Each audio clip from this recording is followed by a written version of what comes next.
Assalamualaikum warahmatullahi wabarakatuh. Halo Sobat UT, perkenalkan nama saya Sinta Ayu Ningrum, NIM 8603910006, Prodi PGSD Fakultas Keguruan dan Ilmu Pendidikan UT Semarang, Salut Blora. Di tugas 2 kali ini, kita akan membahas hubungan timbal balik antara filsafat ilmu dan pendidikan. Soal yang pertama, bagaimana filsafat ilmu mengawasi dan memperkuat eksistensi keilmiahan serta nilai-nilai dalam ilmu pendidikan? Oke, filsafat ilmu mengawasi dan memperkuat ilmu pendidikan melalui 3 pilar utamanya: ontologi, eksistensi, epistemologi, yaitu keilmiahan, dan aksiologi, yaitu nilai-nilai yang terkandung dalam pendidikan. Berikut ini adalah cara filsafat ilmu menjalankan peran tersebut. Yang pertama, mengawasi dan memperkuat eksistensi ontologi. Ontologi menguji apa yang menjadi objek kajian dalam ilmu pendidikan. Fungsi pengawasan untuk memastikan pendidikan tidak hanya membahas hal teknis, tetapi tetap fokus pada hakikat manusia sebagai makhluk yang dapat dididik. Fungsi penguat, yaitu untuk memperkokoh posisi ilmu pendidikan sebagai ilmu yang mandiri, bukan sekedar cabang dari psikologi dan sosiologi. Berikut ini adalah cara filsafat ilmu menjalankan peran tersebut. Yang pertama, mengawasi dan memperkuat eksistensi ontologi. Ontologi menguji apa yang menjadi objek kajian dalam ilmu pendidikan.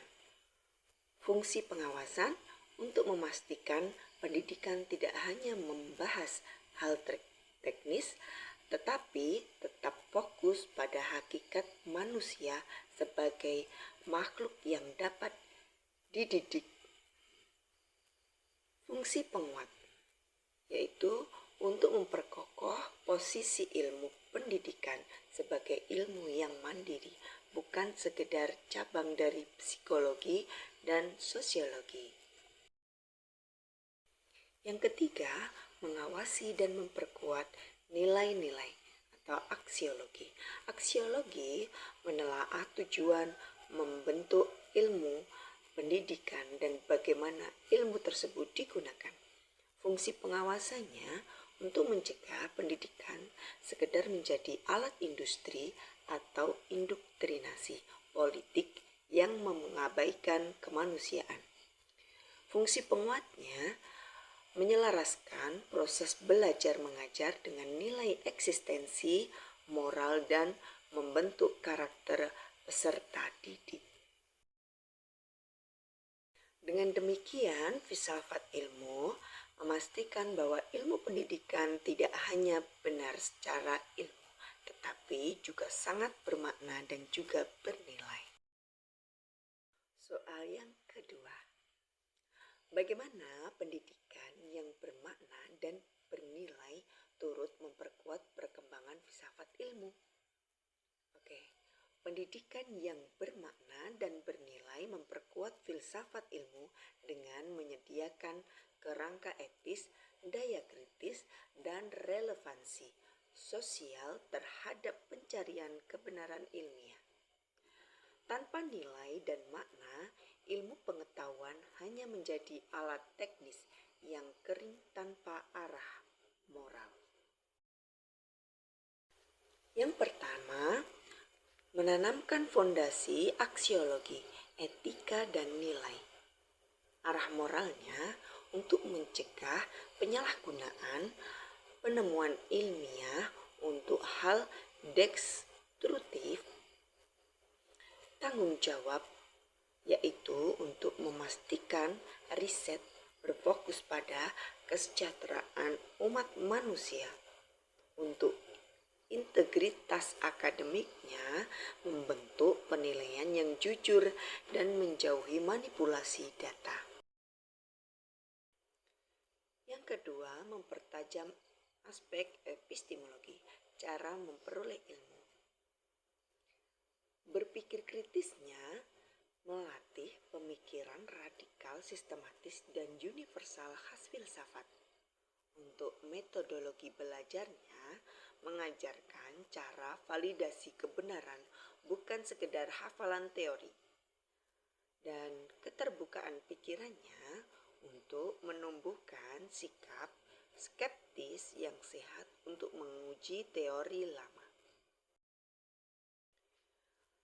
Yang ketiga, memperjelas aspek ontologi atau hakikat apa yang dikaji. Koneksi realitasnya membantu ilmuwan memahami dampak nyata dari objek yang mereka teliti. Batas keilmuannya untuk menyadarkan manusia akan keterbatasan akal dan cakupan ilmu pengetahuan. Yang keempat, mendorong integritas multidisiplin. Sistematis ilmunya menghubungkan ilmu, alam, sosial, dan humaniora dalam satu kesatuan makna. Untuk solusi kompleksnya menghasilkan pendekatan holistik untuk menyelesaikan masalah global. Soal yang ketiga, mengapa filsafat ilmu dapat disebut sebagai pisau analisis, ontologi, epistemologi, dan aksiologi dalam membedah persoalan-persoalan pendidikan. Baik, filsafat ilmu disebut sebagai pisau analisis karena menyediakan kerangka kerja yang tajam untuk membongkar, menguji, dan memvalidasi setiap elemen dalam sistem pendidikan hingga ke akar-akarnya. Ontologi membedah hakikat, mempertanyakan apa yang sebenarnya sedang kita bahas atau pelajari. Mendefinisikan hakikat manusia, apakah anak didik dianggap sebagai kertas kosong atau benih yang punya potensi bawaan. Menentukan apakah materi pelajaran bersifat nyata, faktual, atau konstruksi sosial. Fungsinya memastikan tujuan pendidikan tidak keluar dari hakikat kemanusiaan. Epistemologi membedah cara, mempertanyakan bagaimana cara mendapatkan pengetahuan tersebut, menguji apakah cara mengajar, ceramah, diskusi, atau praktik valid untuk menghasilkan pemahaman, menilai dari mana ilmu berasal, apakah dari rasio, pengalaman empiris, atau wahyu, menentukan standar kelulusan dan alat ukur evaluasi yang objektif. Aksiologi membedah nilai, mempertanyakan untuk apa ilmu atau sistem pendidikan tersebut digunakan, menilai apakah sebuah praktik pendidikan seperti disiplin kertas bermoral atau justru melanggar hak asasi, melihat keindahan dan keharmonisan dalam proses belajar mengajar, menjamin bahwa hasil pendidikan memberikan manfaat bagi masyarakat, bukan sekedar mencetak robot industri. Soal yang keempat, contoh konkret penerapan filsafat ilmu dalam praktek pendidikan, misalnya dalam kebijakan kurikulum atau proses pembelajaran. Dalam kebijakan pendidikan, aksiologi fokus pada nilai, etika, dan tujuan dari ilmu pengetahuan. Kebijakan karakter dan etika. Penerapan mata pelajaran pendidikan Pancasila atau program penguatan karakter. Pemerintah membuat kebijakan ini karena ilmu pengetahuan tidak boleh bebas nilai, melainkan harus membentuk moral siswa. Ujian nasional atau UN menjadi Asesmen Nasional AN. Perubahan kebijakan ini bergeser dari menguji hafalan kuantitatif menjadi pemetaan mutu pendidikan secara holistik atau kualitatif. Fokus bergeser dari sekedar angka menjadi perbaikan sistem. Dalam pengembangan kurikulum atau ontologi, ontologi mempertanyakan hakikat dari apa yang nyata dan apa yang valid untuk dipelajari. Kurikulum merdeka. Desain kurikulum ini menerapkan filsafat pragmatisme dan progresivisme. Kurikulum ini memangkas materi yang terlalu teoritis dan berfokus pada materi esensial agar siswa bisa langsung mempraktikkannya dalam kehidupan nyata. Integrasi sistem.